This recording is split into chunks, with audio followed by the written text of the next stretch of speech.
Hello friends, study with bank के current affair session में आपका स्वागत है। ये current affair SSC, banking, railway, state PCS, CDS, CAPF, NDA और अदर कॉम्पिटिटिव एग्जाम आदि में सहायक होंगे। आज की डेट है 6 नवंबर 2021।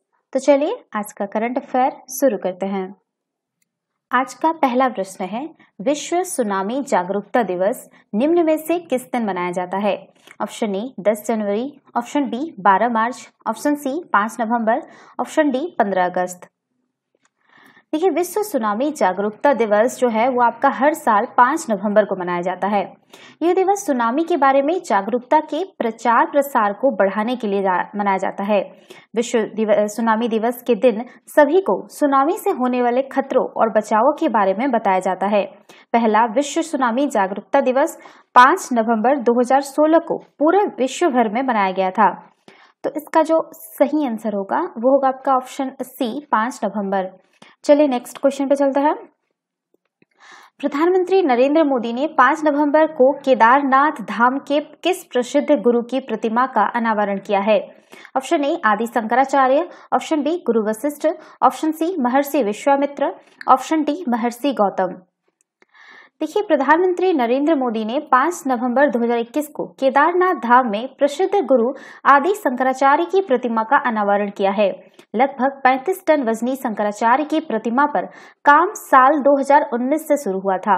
उत्तराखंड में साल 2013 में आई बाढ़ और त्रासदी में 8वीं शताब्दी के आदि गुरु प्रतिमा नष्ट हो गई थी, जिसे पुनर्निर्मित किया गया है।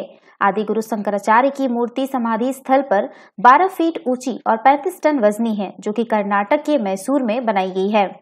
तो इसका जो आपका सही आंसर होगा वो होगा आपका ऑप्शन ए आदि शंकराचार्य। चलिए नेक्स्ट क्वेश्चन पे चलता है। क्वेश्चन नंबर 3 है, भारतीय क्रिकेट बोर्ड यानी बीसीसीआई ने भारतीय क्रिकेट टीम का अगला कोच निम्न में से किसे नियुक्त किया है? Option A Sachin Tendulkar, option B Sunil Gavaskar, option C Virender Sehwag, option D Rahul Dravid.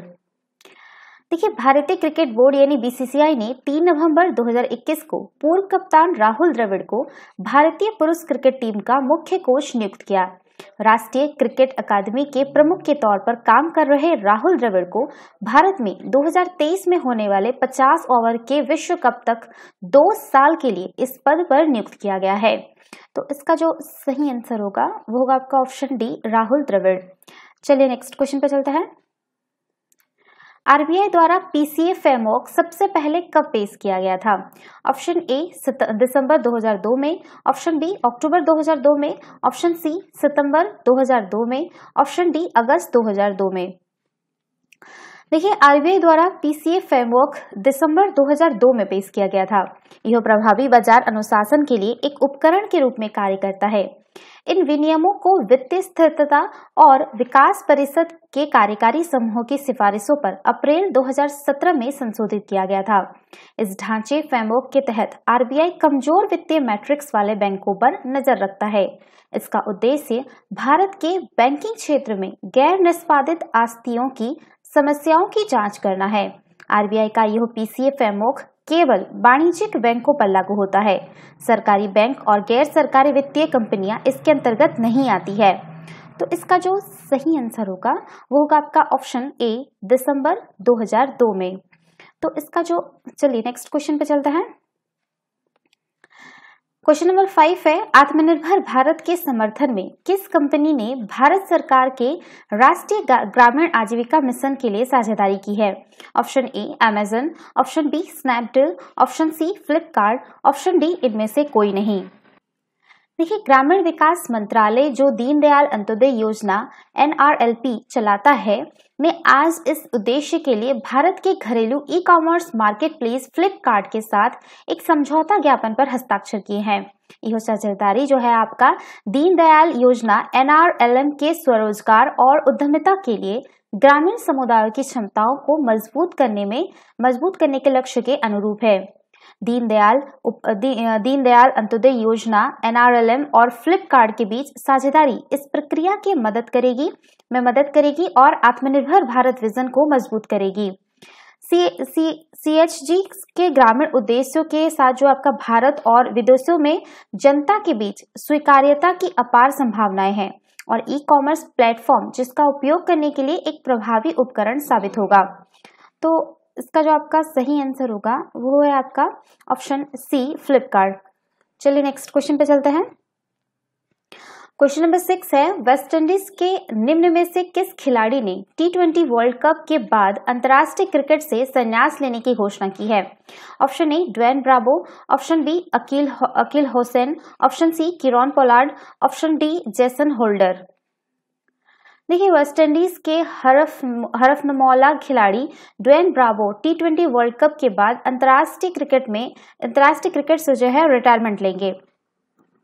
उन्होंने इसकी घोषणा 4 नवंबर को T20 वर्ल्ड कप में श्रीलंका के साथ वेस्ट इंडीज के हार के बाद किया। वेस्ट इंडीज को श्रीलंका से 20 रनों से हार का सामना करना पड़ा। इसके बाद भी पिछली बार की T20 वर्ल्ड कप विजेता वेस्ट इंडीज के सेमीफाइनल में पहुंचने की उम्मीद खत्म हो गई। ब्रावो ने वेस्ट इंडीज के साथ 90 T20 मैचों में 78 विकेट लिए हैं और 1000 से ज्यादा रन बनाए हैं। साल 2004 में अपने अंतर्राष्ट्रीय करियर की शुरुआत करने वाले ब्रावो ने 293 मैच खेले हैं। डेथ ओवर में गेंद और बल्ले दोनों के साथ वो काफी उपयोगी खिलाड़ी रहे हैं। तो इसका जो सही आंसर होगा वो होगा आपका ऑप्शन ए, ड्वेन ब्रावो। चलिए नेक्स्ट क्वेश्चन पे चलते हैं। क्वेश्चन नंबर 7 है, हाल ही में अयोध्या में एक साथ कितने दीप जलाने का record Guinness book of world में दर्ज किया गया है? ऑप्शन ए 10,41,551, ऑप्शन बी है आपका 9,41,551, ऑप्शन सी 15,48,551, ऑप्शन डी 16,12,551। देखिए, दीपोत्सव के मौके पर 3 नवंबर 2021 को अयोध्या में एक साथ 9,41,551 दीप जलाने का record Guinness book of world में दर्ज किया गया है। उत्तर प्रदेश के मुख्यमंत्री योगी आदित्यनाथ की सरकार बनने के साथ ही 2017 में अयोध्या राम की पेड़ी पर दीपोत्सव कार्यक्रम की शुरुआत हुई। सबसे पहले लगभग 1,80,000 दीपक जलाए गए थे। इस तरह 2018 में जो है 3,01,152, फिर 2019 में आपका 5,50,000, फिर 2020 में आपका 5,51,000 और अब जो है 2021 में जो है आपका जलाया गया है, जो कि योगी सरकार के इस कार्यकाल का अंतिम साल है। तो इसका जो सही आंसर होगा वो होगा आपका ऑप्शन बी 9,41,551। सॉरी, मैं 9,000 ही बार बार बोल रही हूँ। ओके, चलिए नेक्स्ट क्वेश्चन पे चलते हैं। स्विट्जरलैंड में भारत का राजदूत निम्न में से किसे नियुक्त किया गया है? Option A Parth Satpathy, option B Rahul Kumar, option C Sanjay Bhattacharya, option D Anil Tyagi. देखिए, संजय भट्टाचार्य को 3 नवंबर 2021 को स्विट्जरलैंड में भारत का राजदूत नियुक्त किया गया है। विदेश मंत्रालय ने यह जानकारी दी है। भट्टाचार्य अभी मंत्रालय के सचिव के पद पर कार्यरत है। संजय भट्टाचार्य 1987 बैच के भारतीय विदेश सेवा के अधिकारी हैं। मंत्रालय के अनुसार भट्टाचार्य जल्द ही पदभार ग्रहण करेंगे। तो इसका जो सही आंसर होगा वो होगा आपका ऑप्शन सी, संजय भट्टाचार्य। चलिए नेक्स्ट क्वेश्चन पे चलते हैं। क्वेश्चन नंबर 9 है, किस मंत्री ने अमूल के 75वें स्थापना वर्ष समारोह के अवसर पर डेयरी सहकार योजना का शुभारंभ किया है? ऑप्शन ए केंद्रीय गृह और सहकारिता मंत्री, ऑप्शन बी केंद्रीय मत्स्य पालन, पशुपालन और डेयरी मंत्री, ऑप्शन सी ए और बी दोनों, ऑप्शन डी इनमें से कोई नहीं। देखिए, केंद्रीय गृह और सहकारिता मंत्री अमित शाह ने अमूल के 75वें स्थापना वर्ष समारोह के अवसर पर डेयरी सहकार योजना का शुभारंभ किया है। डेयरी सहकार योजना को 5,000 करोड़ रुपए के निवेश के साथ भारत सरकार के सहकारिता मंत्रालय के अधीन राष्ट्रीय सहकारी विकास निगम द्वारा क्रियान्वित किया जाएगा। इस योजना का उद्देश्य सहकारिता से समृद्धि तक के लक्ष्य को प्राप्त करना है। इस योजना के माध्यम से डेयरी सहकार के तहत पात्र सहकारी संस्थाओं की वित्तीय मदद की जाएगी ताकि वे पशुधन विकास, दूध की खरीद, प्रसंस्करण, गुणवत्ता सुनिश्चितता, मूल्य संवर्धन, पैकेजिंग, विपणन, माल यातायात, दूध और दुग्ध उत्पादों के भंडारण तथा किसानों की आय दोगुनी करने वो आत्मनिर्भर भारत के समग्र उद्देश्य के तहत दुग्ध उत्पादों के निर्यात संबंधी गतिविधियां चला सके। डेयरी सहकार योजना से देश के डेयरी सेक्टर को मजबूत करने के मौजूदा प्रयासों को बल मिलेगा। तो इसका जो सही आंसर होगा वो होगा आपका ऑप्शन ए, केंद्रीय गृह और सहकारिता मंत्री। चलिए नेक्स्ट क्वेश्चन पे चलते हैं। क्वेश्चन नंबर 10 है, स्वदेशी रूप से निर्मित किस भारतीय तटरक्षक जहाज को भारतीय तटरक्षक द्वारा कमीशन किया गया? ऑप्शन ए वज्र, ऑप्शन बी सजग, ऑप्शन सी सार्थक, ऑप्शन डी विग्रह। देखिए, राष्ट्र की समुद्री सुरक्षा की दिशा में एक महत्वपूर्ण कदम बढ़ाते हुए स्वदेशी रूप से निर्मित भारतीय तटरक्षक जहाज सार्थक को भारतीय तटरक्षक द्वारा कमीशन किया गया। भारतीय तटरक्षक जहाज सार्थक गुजरात के पोरबंदर में स्थित रहेगा और तटरक्षक क्षेत्र के कमांड के संचालन तथा प्रशासनिक नियंत्रण के तहत भारत के पश्चिमी समुद्र तट से संचालित होगा। सार्थक जहाज की कमान उप महानिरीक्षक MM सैयद के पास है और इसमें 11 अधिकारी तथा 110 अन्य कर्मी शामिल हैं।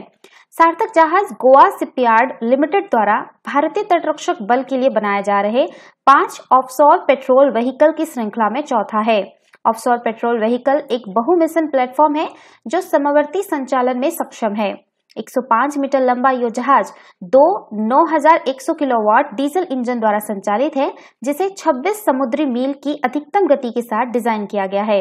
यह जहाज अत्याधुनिक उपकरणों, मशीनरी, सेंसर और हथियारों से सुसज्जित है। तो इसका जो सही आंसर होगा वो होगा आपका ऑप्शन सी सार्थक। तो ये थे आज के करंट अफेयर। वीडियो पसंद आए तो लाइक, शेयर और कमेंट करना ना भूलें। साथ ही साथ चैनल को सब्सक्राइब करना ना भूलें। Thanks for watching. Have a nice day. Take care.